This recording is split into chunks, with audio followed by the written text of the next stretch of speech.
Қайырлы күн, достар, қалайсыздар? Бүгіндік сториске шықпадым, видеоны шықпадық. Бізде хал ахуал жағдай осындай болып тұр. Мынау міне қабда өзенінің су келіп тұр мына жерге.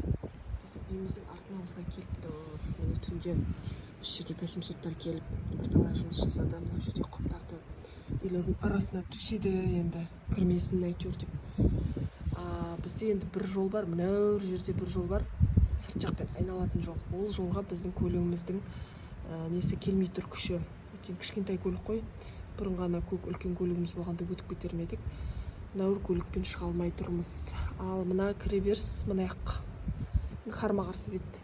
Ол жердегі судың деңгейі жайлап түсіп жатыр дейді.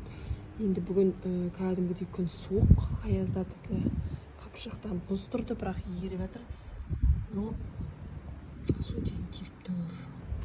Мынау біздің міне ауылға шығатын жолымыз ғой, трасса. Сол трассаға жете алмай отырмыз ғой мына жерден. Бетеп айналып өзімізше шыққымыз келеді. Онымен ана жер міне балшық, жаман балшық. Ал мынау міне қызыл крышалы үйлердің ар жағы уже барлық үйлерді су алып кетті. Мына жерлер ғана қалды, тек қалмаған. Біздің өзімізге міне анан айналып келіп тұр су. Ал мына жердегі үйлерге ар жағынан айналып келіп тұр.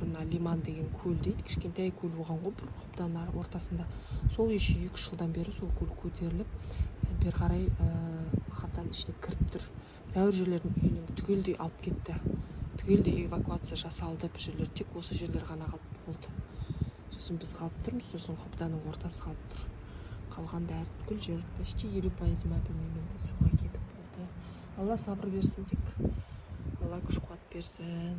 Мына қараңыздар, міне мына сумен түнімен жүрдік, ұйықтаған жоқпыз, білмеймін. Сәресіне даман ұйықтап қаппыз ғой. Ой, мына қараңыздар, Қобда өзені не болып жатыр? Көпірге келіп тұр ғой, келіп тұр.